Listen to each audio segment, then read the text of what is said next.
الحمد لله رب العالمين والصلاة والسلام على سيد الأنبياء والمرسلين وعلى آله وصحبه أجمعين.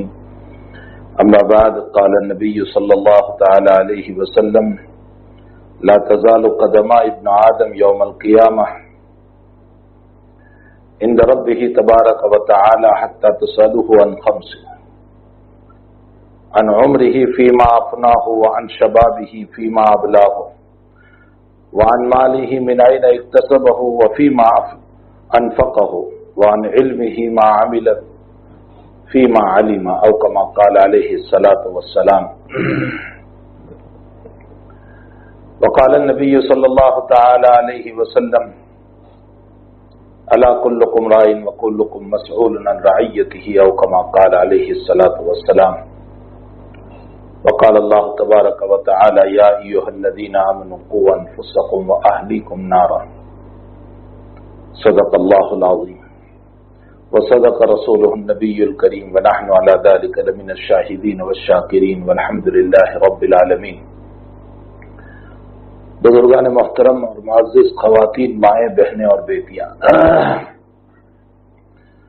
حق تعالی جل شانہ و من والہ کا انتہائی کرم، اس کا فضل، اس کا احسان ہے کہ اس مالک نے آج تک میں ہمارے 17 روزوں کو بخوبی و بحسن خوبی اختتام پذیر فرمایا. اللہ کرے کہ آئندہ بھی ہمارے مابقایا جو رمضان کے ایام ہیں وہ بحسن خوبی پورے ہو، اور اسی طرح اللہ کے اعمال کو ادا کرتے ہوئے ہمارا رمضان مکمل ہو. جو بیمار ہیں اللہ ان کو شفائے دائمہ مستمرہ عطا فرمائے. میں نے اس وقت جو حدیث شریف پڑھی ہے وہ بہت ہی اہم حدیث ہے. میں پہلے اس کا ترجمہ کر دوں اور آج اس حدیث شریف کے پہلے جز پر کچھ گفتگو کروں گا. نبی اکرم صلی اللہ تعالی علیہ وسلم فرماتے ہیں: لا تزال قدم ابن آدم، آدم کی اولاد کی قدم قیامت کے دن نہیں ہٹ پائیں گے، من عند ربہ تبارک و تعالی، اپنے رب کے پاس سے، جب تک کہ حتی تسالہ عن خمس، اس کو 5 سوال نہ ہو جائیں اور وہ 5 سوالوں کا جواب نہ دے دیں. پہلا سوال ہوگا عن عمرہ، اس کی عمر سے متعلق سوال ہوگا، فیما افنا، کہ تو نے اپنی عمر کو کہاں فنا کیا، کہاں لگایا، کہاں ختم کیا. دوسرا سوال ہوگا وان شبابی فیما ابلاہ، تو نے اپنی جوانی کو کہاں استعمال کیا. تیسرا سوال ہوگا وان مالہ من این اکتسبہ وفیما انفقہ، اپنے مال سے متعلق کہاں سے کمایا اور کہاں خرچ کیا. اور پانچواں سوال ہوگا ان علمہ فیما عمل ما عمل فیما علم، کہ ہم نے جو تمہیں علم دیا تھا اس علم پر کتنا عمل کیا. جو علم تم نے حاصل کیا تھا وہ ہماری طرف سے تھا، اس پر تم نے کتنا عمل کیا. میں ان 5 سوال میں جو پہلا سوال ہے اس پر کچھ باتیں آج عرض کروں گا. ان عمرہ فیما افنا، عمر سے متعلق سوال ہوگا کہ اپنی عمر کو تم نے کہاں گوایا، کہاں لگایا، کہاں فنا کی. زندگی اللہ تعالیٰ کی بہت بڑی نعمت ہے جو حق تعالیٰ جل شانہ نے ہمیں عطا فرمائی ہے. کہاں بچپنا تھا ہمارا، اور کہاں پھر حق تعالیٰ نے ہمیں کچھ عمر دی اور اس کے بعد علم دے کر کے پھر ہم جوان ہوئے، اور رفتہ رفتہ ہماری عمر بڑھنے لگی، اور عدم سے اللہ تعالیٰ نے ہمیں وجود دیا، اور وہ بھی بغیر اپلیکیشن اور بغیر درخواست کے. میں نے اور آپ نے اپنے رب کریم کو اپنی پیدائش سے قبل کوئی درخواست نہیں دی تھی کہ اللہ تو مجھے دنیا میں وجود دے، تو دنیا میں مجھے پیدا کر. اس رب کریم نے انعام کر کے، احسان کر کے، فضل فرما کر مجھے اور آپ کو دنیا کے اندر پیدا کیا. تو یہ زندگی، یہ عمر، یہ لمحات بہت قیمتی ہے جو اللہ تعالیٰ نے ہمیں عطا فرمائے. پھر ایک مثال سے سمجھیں کہ جب ایک انسان کو یوں کہہ دیا جائے کہ کل کو تمہارا اختتام ہے اور دنیا سے ختم ہونا ہے، تو وہ اپنے ان 24 گھنٹوں کو کس ترتیب سے گزارے گا کہ اس کا 1 منٹ بھی ضائع نہیں ہوگا؟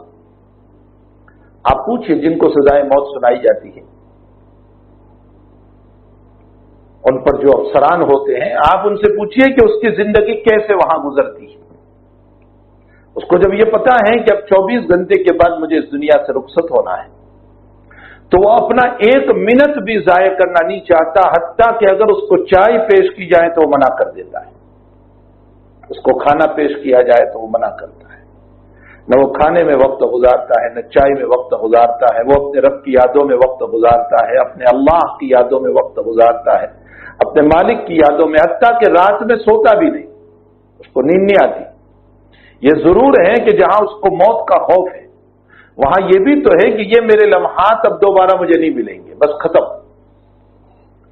تو جب ایک سزائے موت والے انسان اپنے 24 گھنٹے کو 1 لمحے کو ضائع نہیں ہونے دیتا، تو رب کریم نے بھی مجھے اور آپ کو قرآن کریم میں جگہ جگہ یہ متنبع کیا ہے کہ موت تمہیں آنے والی ہے، اور کس وقت آئے گی اس کا کوئی علم اللہ تعالیٰ نے ہم کو نہیں دیا۔ اینما تکونوا یدرککم الموت ولو کنتم فی بروج مشیدہ، شیشہ پلائی ہوئی دیوار میں بھی تم رہو گے، موت وہاں بھی پہنچے گی۔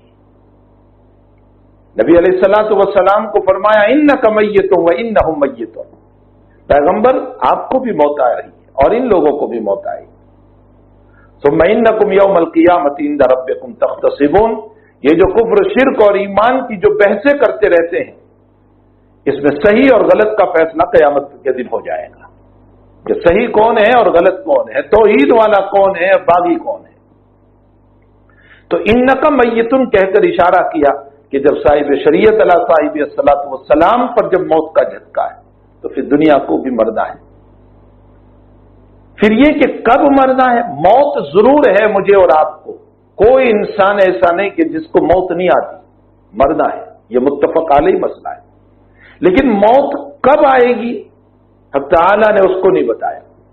ان اللہ عنده علم الساعة وينزل الغيث ويعلم ما في الارحام وما تدري نفس ماذا تكسب غدا وما تدري نفس بأي ارض تموت ان اللہ علیم خبیر۔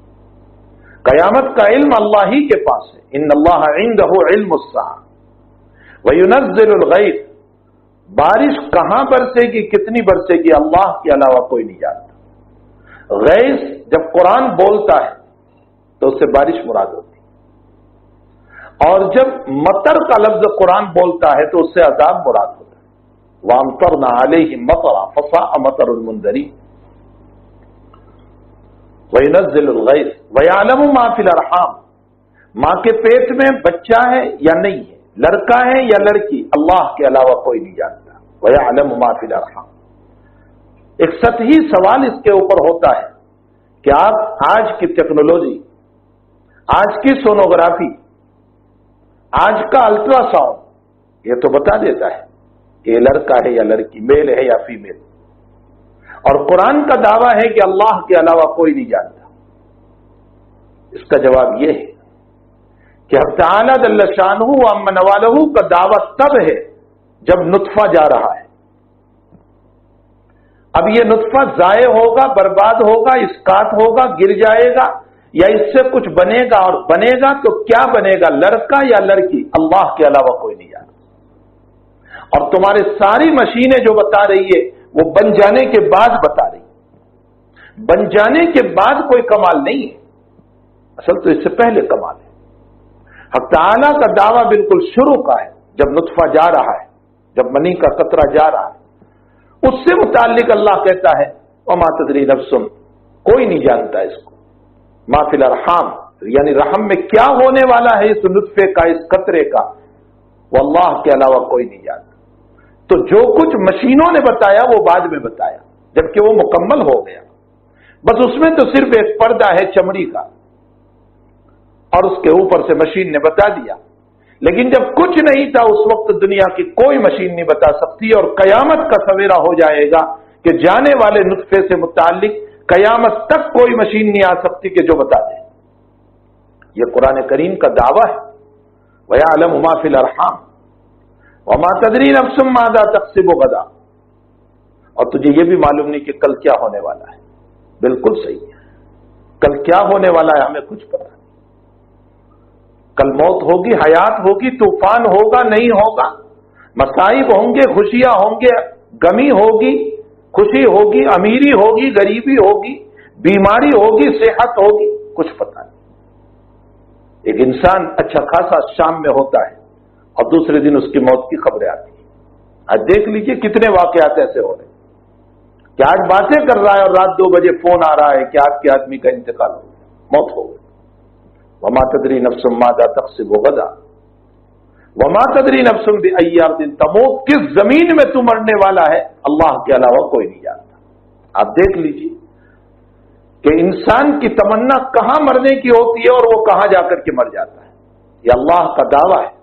یہ 5 چیزیں ہیں جس کو اللہ کے علاوہ کوئی نہیں جانتا، حتیٰ کہ نبی بھی نہیں جانتے۔ جناب رسول اللہ صلی اللہ علیہ وسلم کو بھی اس کا علم نہیں دیا گیا،